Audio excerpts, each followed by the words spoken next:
Recent గా social మీడియాలో ఒక డాక్యుమెంటరీ బాగా హైలైట్ అవుతుంది. జనరల్ గా ఏదైనా సిరీస్ అవ్విద్ది, ఏదైనా లేకపోతే ఏదైనా మూవీ వైరల్ అయ్యిద్ది. కానీ డాక్యుమెంటరీని ఎందుకు వైరల్ చేస్తున్నారా అని చెప్పి సరే ఏంటో తెలుసుకుందాం అని చెప్పి డాక్యుమెంటరీ మొత్తం నెట్ఫ్లిక్స్ లో ఉంటే చూసా. అది అయిపోయిన తర్వాత నాకేమనిపించిందంటే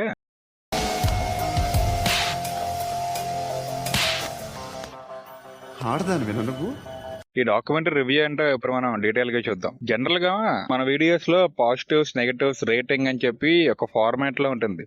కానీ ఈ డాక్యుమెంటరీ గురించి నేను ఓవరాల్ గా నా ఒపీనియన్ చెప్తా.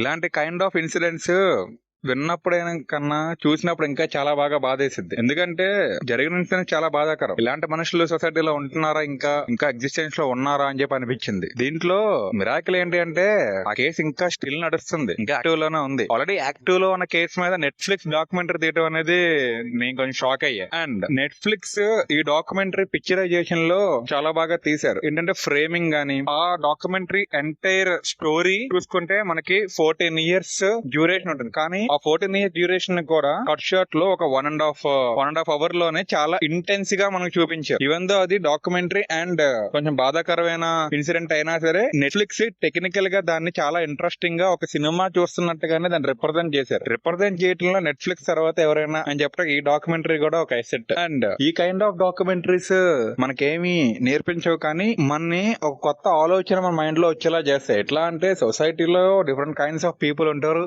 అండ్ ఇలాంటి వాళ్ళు కూడా ఉంటారు అని చెప్పి అనిపించింది. ఎన్నాళ్ళు నేను కేరళ అంతే బ్యూటిఫుల్ ప్లేసెస్, సీనరీస్ అనుకున్నా, కానీ ఇలాంటి ఇన్సిడెంట్స్ కూడా ఉన్నాయని చెప్పి నాకు ఈ డాక్యుమెంటరీ చూసిన తర్వాత అనిపించింది. ఈ డాక్యుమెంటరీ మీరు చూసి తెలుసుకోవాలి అంటే నెట్ఫ్లిక్స్ లో ఉంది, మీరు చూడండి. కాకపోతే చూసే ముందు ఒకటి ప్రశాంతంగా ఉండి మీ మైండ్ కొంచెం డిస్టర్బ్ అయితే చేసిద్ది ఈ డాక్యుమెంటరీ. సో ఆ పైన మీరు చూస్తారు లేదనేది మీ ఇష్టం. So thank you friends.